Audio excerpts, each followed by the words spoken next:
Yeah, I thought tonight collectively we played well together. For the second game in a row, we ended up with 20-plus assists, so I give my team a lot of credit for sharing the basketball. That's extremely important. That's something we talk about each and every day. I thought we were super active throughout the game defensively. We still have to work on not allowing offensive rebounds and second chance opportunities, but I thought we did a really good job. Um, Getting in the passing lane, creating some deflections, which led to steals, which led to early transition buckets. I thought to start the game, Goshen being in the zone, it kind of slowed us down offensively. I thought we were thinking a little bit too much, but I thought the game changed when Ty and a couple of our players created some second chance opportunities, and we were able to get our offense going, and we settled in. If it's anything that I was disappointed with tonight was our free throw shooting. We missed 15 in the first half, and then in the second half we missed a few as well. So that's something we can't do in order to have consistent success. But overall, this was a really good team win. Oh yeah, Coach. You talked about the slow start a little bit, and then you guys went on a 24-4 run. Can you talk about what happened in that stretch? Well, anytime a team is playing zone, it makes you think. We have played against it in practice. And I thought our guys came out and they were hesitant. We didn't take open shots. We didn't drive the basketball. We kind of played on the perimeter. So when we came into our first media timeout, I just told those guys to play like we were playing against man, because there were gaps in their zone and we could easily get the ball inside.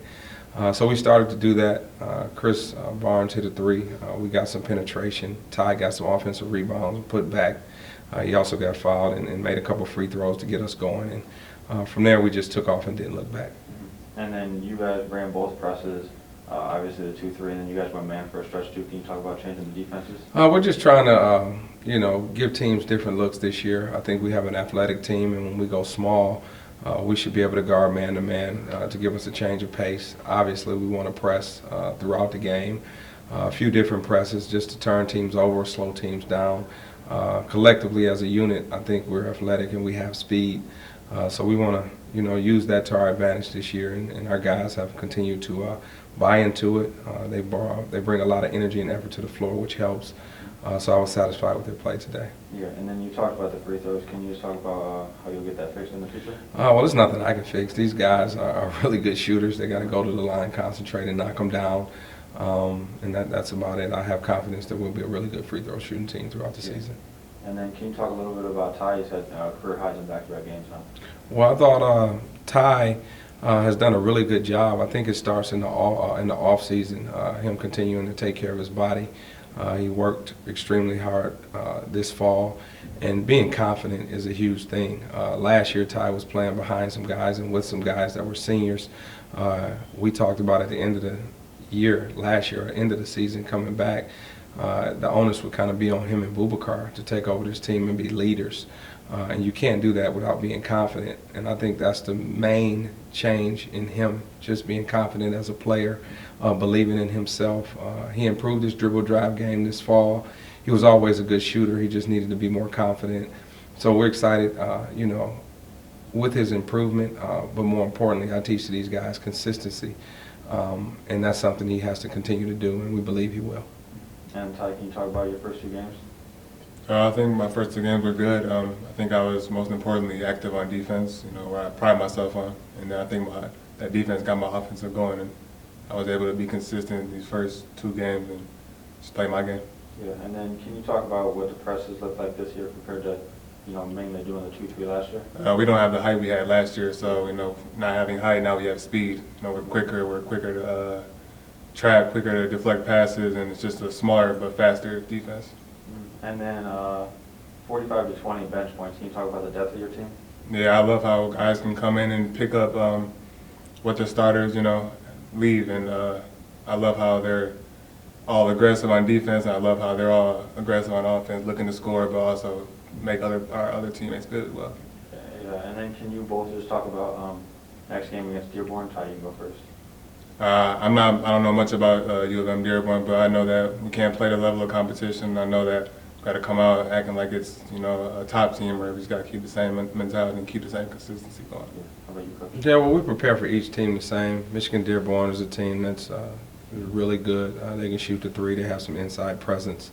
and they play good defense. For us, we just want to continue and improve and play Eastern Michigan basketball. Follow the 3 E's, energy, effort, and execution, which we bring that to the floor. These guys have consistently, attempted to get better each and every practice, each and every film session, and each and every game. So no matter who we're playing, we're going to prepare for them at a high level and put ourselves in position to win the basketball game. All right, thank you. All right, thank you. Can you talk about back-to-back games with 6 players in double digits and 20 assists? Really, it's a joy to watch, to be honest with you. These guys are unselfish. They love each other. They care for each other. And they play together. We've been preaching and teaching that, all off season and leading up into the year. Anytime you have 10 guys that can really shoot the basketball, they have versatilities and they play together and for each other. That's a great recipe to get the results in what we're seeing. We turn down good shots for great shots, which is very important. And our point guards, I give them a lot of credit. Chris James and Darion Spotsfield do a tremendous job of getting us into our offense. Our spacing is really, really good. And once we get an advantage, we all, thus far, have made really good basketball decisions. And that's something that we didn't do very well in the past. But I give my staff a lot of credit. We've worked extremely hard in the off season. We've worked extremely hard all fall and into practice to put these guys in position to be successful. And the biggest thing is that they're buying in, and we're excited about that. And then Ty, back-to-back games leading in scoring for the Eagles, and then on top of that, you have a career high tonight. Talk about that. That's a good feeling. I don't think about scoring too much. I just look to be more aggressive because I know my team needs it at the end of the day. So it's cool that I get to get the career high and everything, but that's never in the back of my head. But it's just still a good feeling.